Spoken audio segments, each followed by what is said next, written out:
We see them driving on Basin streets every day, large loads on the road. 18-wheelers hauling flatbeds and heavy cargo. But just how secure are they?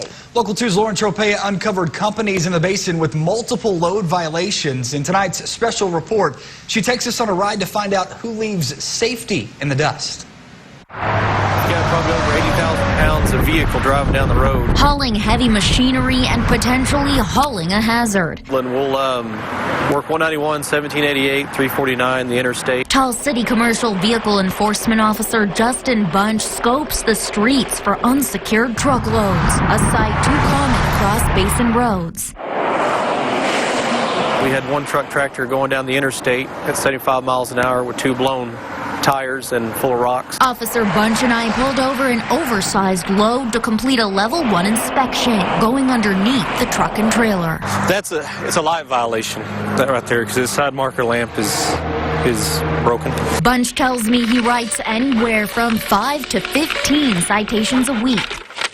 We have several companies that are what we call repeat violators. I wanted to see which carrier companies in the Basin received multiple load violations in the past year. Let's take a look. Documents from the Texas Department of Public Safety Motor Carrier Bureau show Diamond Tank Rental slapped with 13 violations. Some of those include a discharged fire extinguisher, unfastened tie-downs, loose chains, and a defective horn. After reaching out, the company sending me this statement, saying in part, "In the nearly 52-year history of Diamond Tank Rental, we have never had a fatality or an incident that resulted in injury due to a lack of cargo securement.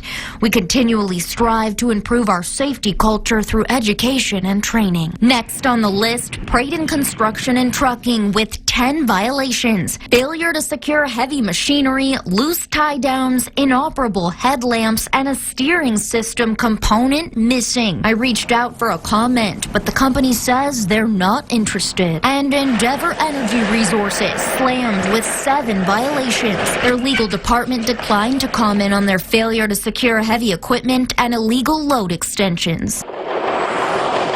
But one company hit with 9 violations, now driving to the beat of a different drum, that of safety. We were flagged for like 3 years in a row with federal motor carriers, and we're not flagged in that category anymore. Hughes Oilfield Transportation cited with failure to secure cargo, loose bungee cords on the trailer bed, and brakes not in working order. Safety manager John Teague says drivers should stop and check things like straps before hitting the highway. For any violations that our drivers receive, they have to come in and do a refresher course. Teague makes sure everything up to par before allowing the trucks to hit the streets. If I find any violations, then I red tag our trucks and shut them down until all the violations are fixed.